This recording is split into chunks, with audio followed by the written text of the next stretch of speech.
Hello and welcome. Today, I'm going to do a movie recap regarding a 2021 American science fiction film entitled Voyagers. Warning. Spoilers ahead. Enjoy the recap, everyone. The movie begins in the year 2063 AD. Scientists and astronomers discovered a new Earth-like exoplanet, whose colonization would likely ensure the continued existence of mankind, which is being threatened by runaway climate change and steadily decreasing biodiversity, habitability and supply of clean drinking water.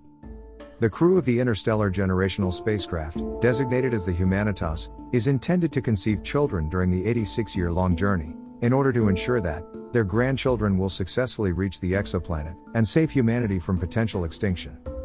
For this purpose, 30 artificially conceived children are bred from the genomes of exceptionally intelligent humans.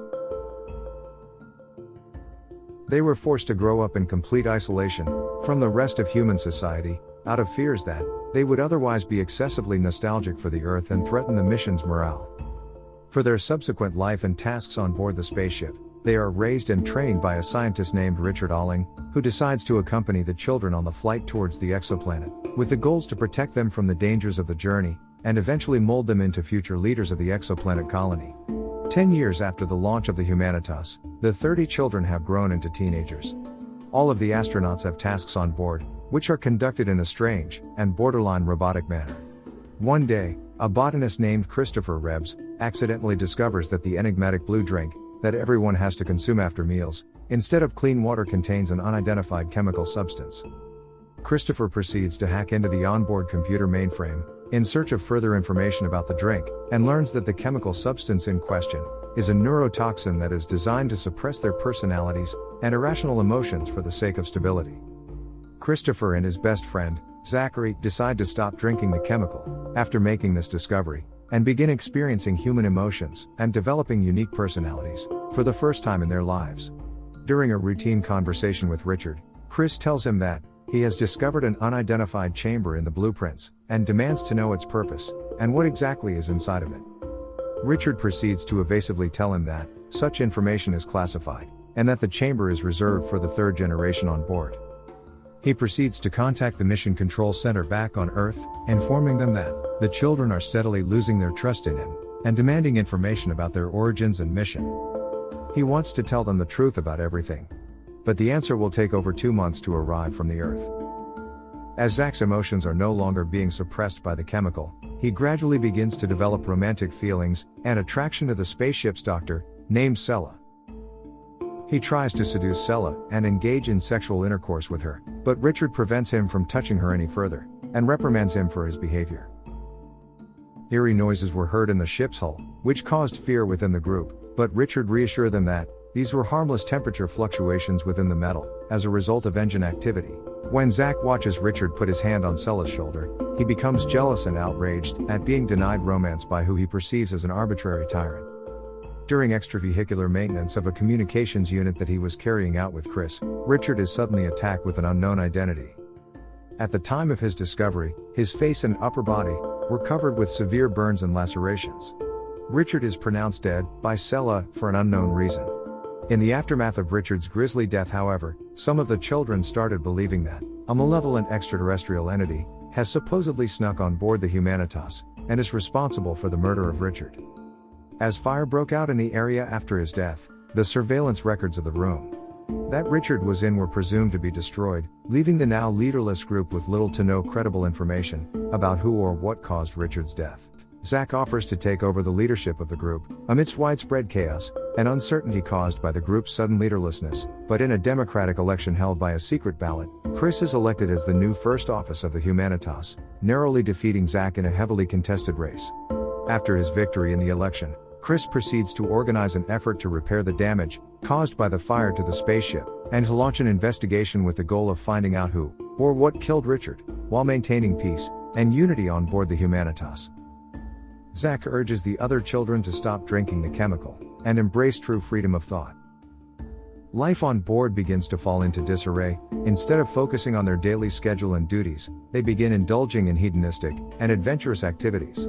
Chris's authority gradually begins to wane, and more children are drawn to Zach's charismatic persona and agenda, culminating in a sudden coup d'etat. Zach claims that the alien entity that supposedly killed Richard is hiding in the archive room, and the group has to march in and eliminate the alien. When Zach and Kai begin exploring the archive in search of the alien, they are apparently attacked by an unknown force and are forced to flee, with further archival data being destroyed. As Christopher plays the footage he had found before the ambush, the group realizes that Zach murdered Richard as an act of revenge for deceiving, and then depriving the entire group of human emotions, and separating him from Sella.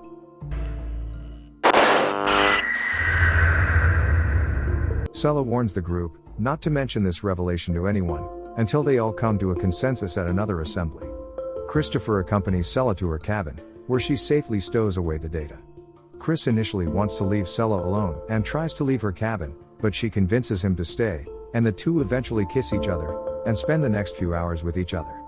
On the next day, Christopher shows the footage of Zach's murder of Richard to the group, and inform them that the conspiracy theory of an alien having killed Richard is a lie. The other children are shocked by the news of Zach's severe crime. However, Zach declares in his defense that his goal was to protect the group, since the alien entity has supposedly taken control of Richard. He manages to direct the group's hatred towards Peter. Zach's loyalists chase Peter across the entire spaceship, corners him, and violently beat him to death with fists and batons. As Zach and his loyalists gathers weapons to protect themselves from the aliens, Chris makes his way into the secret chamber, suspecting that it is actually an armory and that powerful weapons are located in there. However, Zach's group manages to open the armory before Chris seizes the weapons. No, these are for us. Anda and Alex surrender themselves to Zach's group, since they no longer have any choice. They chase the remaining dissidents, and captures Christopher on the process.